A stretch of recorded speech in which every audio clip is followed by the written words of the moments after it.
Desde sus comienzos, la historia de la fotografía va unida a la preocupación del ser humano por mirar y atrapar la imagen.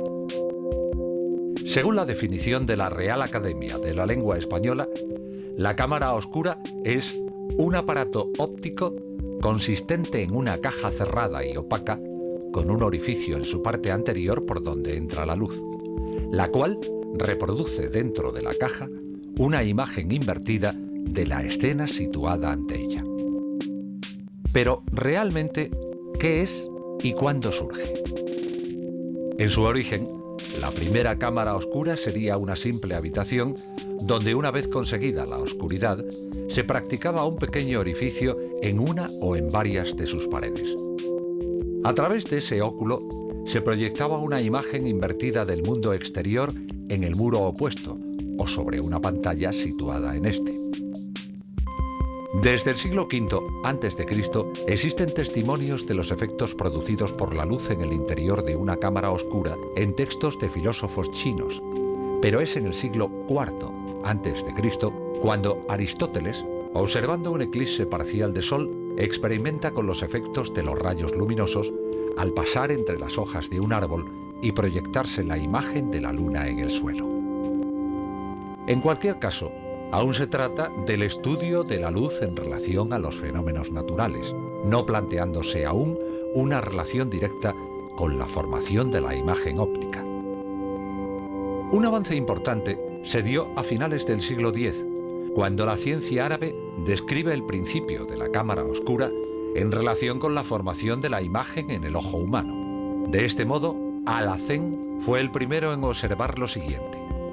Si la imagen del Sol durante un eclipse, siempre que no se trate de un eclipse total, pasa a través de un agujero redondo y se proyecta sobre una superficie plana opuesta al agujero, esta imagen tendrá forma de lúnula. La imagen del Sol muestra esta propiedad solamente cuando el agujero es muy pequeño. La aplicación práctica de la cámara oscura tuvo lugar durante el Renacimiento. Leonardo da Vinci desarrolló una habitación que funcionaba como una cámara oscura con la finalidad de comprender el funcionamiento de la visión humana. De su observación, dedujo la hipótesis que la imagen que se forma dentro del ojo humano lo hace de forma invertida, como verdaderamente sucede, tal y como sucedía también con la cámara oscura. En uno de sus escritos comenta: un experimento que muestra cómo los objetos transmiten imágenes o simulacros que se cortan dentro del ojo en el humor cristalino. Esto queda demostrado cuando, por un pequeño orificio circular, penetran en una habitación muy oscura imágenes de objetos muy iluminados. Si tú recibes esas imágenes en un papel blanco, situado dentro de tal habitación y muy cerca del orificio, verás en el papel esos objetos con sus cabales formas y colores, aunque por culpa de la intersección, a menor tamaño y cabeza abajo. Si dichas imágenes proceden de un lugar iluminado por el sol, parecerán como pintadas en el papel, que habrá de ser sutilísimo y visto del revés. Las imágenes formadas en el interior de estas cámaras resultaban, no obstante, poco nítidas. Leonardo da Vinci sugirió entonces que una lente colocada en el orificio de entrada de la luz podría favorecer la convergencia de los rayos luminosos en un único punto, y por lo tanto se podrían obtener imágenes más claras y precisas. Sin embargo, no sabemos si lo hizo. La primera referencia segura que se tiene de una cámara oscura provista de una lente procede del libro de Girolamo Cardano De Subtilitate, editado en 1550. En esta obra, el autor italiano describe las instrucciones necesarias para visualizar las imágenes procedentes del exterior dentro de una habitación que funciona como una cámara oscura. Si quiere mirar esas cosas que están en la calle, coloque una lente convexa en la ventana cuando el sol brille con intensidad. Tras haber oscurecido la ventana, verá las imágenes llevadas a través de la abertura hasta la superficie de enfrente, pero con colores apagados. Por lo tanto, coloque un papel muy blanco en el lugar donde ve la imagen y logrará el efecto deseado con resultados asombrosos. A partir de este momento, se extendió el conocimiento de los principios ópticos que permitían el funcionamiento de una cámara oscura no solo entre los tratadistas, sino también una de las consecuencias directas fue su empleo como una herramienta de ayuda al dibujo. En este sentido, Giambattista della Porta describe minuciosamente cómo era una cámara oscura y cómo debían colocarse unas lentes biconvexas para reproducir en su interior con mayor nitidez y luminosidad la realidad circundante. En su libro Magiae Naturalis recomienda lo siguiente: debe cerrar todas las ventanas de la cámara. Solo haga un agujero. Contra este tiene que haber paredes de papel blancas o telas blancas, de manera que verá todo lo que está hecho en el exterior al sol y lo que camina por las calles, y cuanto más lejos estén del agujero, más grandes se verán. Como estamos escuchando en este texto, durante el Renacimiento, las cámaras se ubicaban en habitaciones de edificios.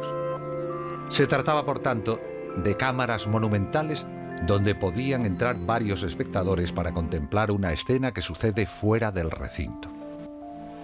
Todavía, estas cámaras constituyen un atractivo para todos aquellos que acuden a visitarlas para contemplar una realidad que aparece de manera casi mágica ante los ojos de los espectadores. Así, no es de extrañar que, siguiendo las indicaciones de Giambattista della Porta, se hayan habilitado nuevamente cámaras oscuras en el Castillo de Edimburgo, en la Torre Tavira de Cádiz o en la Torre de los Perdigones de Sevilla. No obstante, la cámara pronto tuvo un uso más científico. Durante el Renacimiento, astrónomos, cosmógrafos y matemáticos hicieron uso de ella para analizar el funcionamiento de un eclipse. Uno de ellos, Gemma Frisius, describió en su libro titulado De Radio Astronomico et Geometrico Liber, escrito en 1558, las observaciones astronómicas que llevó a cabo durante el eclipse de Sol que ocurrió en 1544. Para ello, se horadaba una fachada con la apertura de un pequeño orificio que permitía contemplar la proyección del eclipse en el interior de un edificio. De este modo, era fácil observar el gradual oscurecimiento del Sol por la intersección de la Luna, tal y como vemos en los grabados que acompañaron al texto. La otra función de la cámara oscura fue como herramienta eficaz para la representación artística de la realidad. En 1569, Daniel Bárbaro, en su libro Sobre la práctica de la perspectiva, recomendaba el uso de la cámara por los artistas, pues facilitaban la ejecución de un dibujo. Por lo tanto, un pintor podía trazar con mayor comodidad y detalle la silueta de un retrato o el contorno de un paisaje con la ayuda de la cámara oscura. Además, podría estudiar mejor los colores, las luces, la prolongación de las sombras y la dilatada perspectiva del fondo. El tratadista italiano recomendaba con estas palabras la fabricación de una cámara oscura. Haga un agujero en una ventana de una habitación. Tome un cristal que sea convexo por ambos lados. Cuando este cristal esté fijo en el agujero, cierre todas las ventanas y puertas. Luego, tome un trozo de papel y colóquelo delante del cristal, de modo que vea con claridad en el papel todo lo que está fuera de la casa. Viendo el contorno de las cosas sobre el papel, usted puede dibujar con un lápiz toda la perspectiva que aparece. En el siglo XVII, el siglo de la ciencia, de Schneider, Galileo y de Newton, supuso una extraordinaria difusión de la cámara oscura y de los avances en los estudios de la óptica con el descubrimiento del telescopio, que permitió la visión, por ejemplo, de las manchas solares, de la Luna o de lejanos planetas. Por un lado, sirvió a astrónomos como el alemán Johannes Kepler para observar la Luna, siendo el primero que a este objeto lo denominó cámara oscura en 1604. Por otro lado, los teóricos del arte continuaban recomendando su uso entre los pintores. pero para ello la cámara debía reducir su tamaño. Hasta este momento, el artista debía introducirse en una habitación cuya única fuente de luz era un minúsculo orificio en una de sus paredes, dando lugar a una imagen invertida y borrosa. Colocando un papel traslúcido podía captar la imagen en este papel. Así aparece, por ejemplo, en las portadas de libros de emblemas y de ciencia, caso de Oculus, publicado en 1616, donde se alude a la simbología de los nuevos instrumentos ópticos que permiten la reproducción de la realidad en el barroco. Los sucesivos avances científicos en la construcción de telescopios, de lentes y de técnicas de proyección permitieron hacia la mitad del siglo que Caspar Scott diseñase una pequeña caja rectangular que funcionaba como una cámara oscura portátil con dos objetivos y un foco ajustable, mediante dos cajas que se deslizaban una sobre la otra. Unos años más tarde, Robert Hooke construyó otro modelo de cámara oscura portátil que reproducía la forma curva del fondo del ojo mediante pantallas cóncavas en el fondo de la caja. Fue en 1686 cuando Johann Zahn describió en su libro Oculus Artificialis el diseño de una cámara de cajón que incorporaba un espejo inclinado a 45 grados al fondo. La incorporación de este visor inclinado facilitará su uso, pues los objetos dispuestos en el exterior se formaban en el interior de la cámara y se proyectaban por medio de este espejo hacia un cristal en la parte superior de la cámara, donde el espectador contemplaba la imagen resultante. Por este método, el usuario no tenía que estar situado dentro de la cámara para poder visionar su resultado. De este modo, se podían transportar fácilmente y emplearlas al aire libre. Aunque este modelo fue el que definitivamente triunfó, hubo otros que trataban de emular la visión del ser humano con la realización de una cámara en forma de esfera, a la que se le denominaba el ojo artificial. Todos estos nuevos modelos extendieron su uso por parte de los pintores, siendo utilizada especialmente por paisajistas ingleses, como Richard Wilson, Paul y Thomas Sandby o John Roberts Cothens. Algunos historiadores han señalado también su empleo por el pintor holandés Vermeer, dadas las conexiones de su pintura con las particularidades ópticas que ofrecía la cámara oscura, como eran la intensificación de las tonalidades, las luces y las sombras más difusas y contrastadas entre sí. La carrera por reproducir fielmente la realidad continuó durante el siglo XVIII con importantes mejoras técnicas a través de nuevos modelos que generalizaron su uso. Robert Smith, en 1738, describe un método para dibujar sobre una superficie de cristal o papel partiendo de la cámara oscura. A partir de estos momentos, el uso de la cámara óptica por los artistas irá en aumento, ya que permitía tanto la obtención en un papel de las vistas exteriores como la representación correcta de la perspectiva.